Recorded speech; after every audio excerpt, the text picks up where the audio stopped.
আসসালামু আলাইকুম। আজকের রেসিপি কই মাছ দিয়ে নতুন আলু টমেটো ঝোল। তো চলুন শুরু করা যাক। প্রথমে আমি মাছগুলি ভালোভাবে ধুয়ে পরিষ্কার করে নিয়েছি। এখন আমি মাছগুলি লবণ আর হলুদ দিয়ে মাখিয়ে ভেজে নেব। তো এইভাবে করে আমি সবগুলি মাছ দিব, দিয়ে এক সাইড হওয়ার পর আমি আরেক সাইড উল্টিয়ে দিব। তো এইভাবে করে আমি সবগুলি মাছ ভেজে নেব। তো মাছগুলি আমি বেশি কড়া করে ভাজবো না, সামান্য একটু ভাজা হওয়ার পর আমি উঠিয়ে নিব। তো আমার মাছগুলি প্রায় ভাজা হয়ে এসেছে। আমি এখন এই পাঁচটা হওয়ার পর আমি নামিয়ে নিব। তো আমার মাছগুলি হয়ে গিয়েছে, আমি এখন নামিয়ে নিচ্ছি। এরপর আমি এখানে এই তেলেই আলুগুলি ভেজে নেব। তো আলুগুলি আমি ছোট আলু মাঝখান দিয়ে কেটে নিয়েছি। তো আলুগুলি আমি এখন দিব, দেওয়ার পর সামান্য একটু লবণ আর সামান্য একটু হলুদ দিব। দিয়ে আমি আলুগুলি ভালোভাবে হলুদ আর লবণের সাথে মিশিয়ে নেব। মেশানোর পর আমি বেগুন যেভাবে ভাজি আমরা বা মাছ যেভাবে ভাজি ঠিক সেভাবেই আলুগুলি ভেজে নেব। তো আপনারা যদি আমার ফেসবুক পেজ আর ইউটিউব চ্যানেল ভিজিট করে না আসেন, প্লিজ ভিজিট করে আসবেন। তো আমি এখন আলুগুলি উল্টিয়ে দিয়েছি।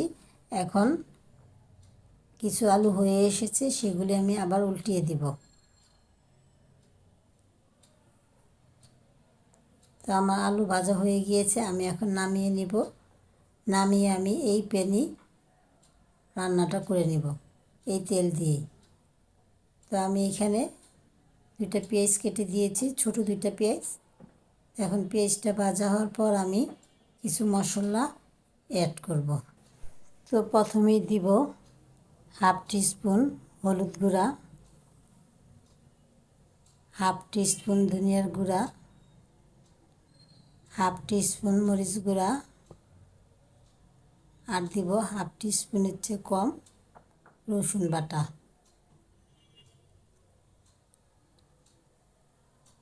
এরপর দিব স্বাদ অনুযায়ী লবণ, আর দিব হাফ কাপের মতন পানি। দিয়ে আমি ভালোভাবে মশলাটা কষিয়ে নিব প্রায় 3 থেকে 4 মিনিট। যতক্ষণ মশলাটা কষাবেন ততই রান্নাটা মজা হবে। এরপর আমি আলুগুলি দিয়ে দিব, আলুগুলি দিয়ে এবার আর টমেটোগুলি দিব, দিয়ে আমি ভালোভাবে আবারও মিশিয়ে নিব। নিয়ে আমি ঢাকনা দিয়ে ঢেকে আরও 3-4 মিনিট চুলার আঁচ কমিয়ে রান্না করে নিব।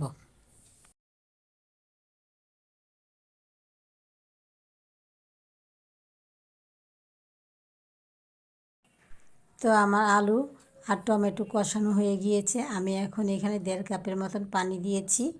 পানি দিয়ে আমি আবারও রান্নাটা করে নিব 2 থেকে 3 মিনিট ঢাকনা দিয়ে।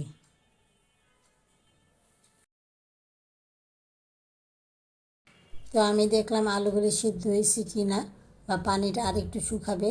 এই জন্য আমি আবারও 2 থেকে 3 মিনিট ঢাকনা দিয়ে ঢেকে রান্নাটা করব। এরপর আমি মাছগুলি দিয়ে দিব, তারপরে 4টা কাঁচামরিচ দিয়েছি। দিয়ে আমি আবারও ঢাকনা দিয়ে ঢেকে রান্না করে নেব আরও 3 থেকে 4 মিনিট।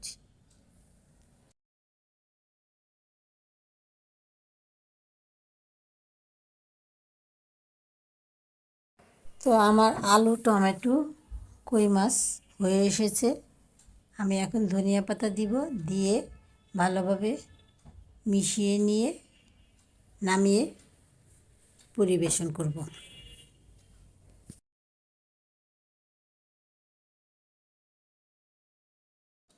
তো হয়ে গেল আমার নতুন আলু দিয়ে টমেটো দিয়ে কই মাছের রেসিপি। যদি ভালো লেগে থাকে তাহলে ফেসবুকে ফলো, লাইক, শেয়ার আর ইউটিউবে সাবস্ক্রাইব। আল্লাহ হাফেজ।